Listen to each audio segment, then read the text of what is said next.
Hi friends, welcome back to our channel. ఈరోజైతే మన ఛానల్లో పాలకూర ఉల్లికారం రెసిపీ ఎలా చేయాలో చూపిస్తాను. ఫస్ట్ అయితే మనం ఒక 2 కట్టలు పాలకూరని తీసుకొని మంచిగా వాష్ చేసుకొని పెట్టేసుకోవాలి కట్ చేసి. ఇప్పుడైతే మిక్సీ జార్లోకి ఒక 2 ఉల్లిపాయలు తీసుకున్నాను, ఇంకొక 5-6 వెల్లుల్లి రెబ్బలు అయితే ఒలుచుకొని వేసుకున్నాను, కొంచెం సాల్ట్ కూడా యాడ్ చేసుకున్నాను. అందులోనే మనం కర్రీకి సరిపడే కారం కూడా యాడ్ చేసుకొని మెత్తగా పేస్ట్ అయితే చేసేసుకోవాలి. స్టవ్ మీద అయితే ప్యాన్ పెట్టుకొని ఆయిల్ వేసుకొని అందులో ఆవాలు, జీలకర్ర, ఇంకా మినపప్పు, ఎండుమిర్చి, కరివేపాకు వేసి తాలింపుని అయితే మంచిగా ఫ్రై చేసుకోవాలి.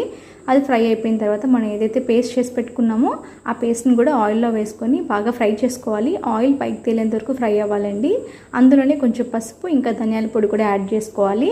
అంతేనండి. ఆయిల్ పైకి వచ్చిన తర్వాత మనం కట్ చేసి పెట్టుకున్న పాలకూరను కూడా ఇందులో యాడ్ చేసుకోవాలి. పాలకూర బాగా మగ్గిన తర్వాత ఆయిల్ పైకి వస్తుంది కదండి, అంతే స్టవ్ ఆఫ్ చేసుకోవడం అండి. కర్రీ అయితే రెడీ అయిపోయింది. మీరు కూడా ట్రై చేసి ఎలా వచ్చిందో నాతో షేర్ చేసుకోండి. Thank you for watching.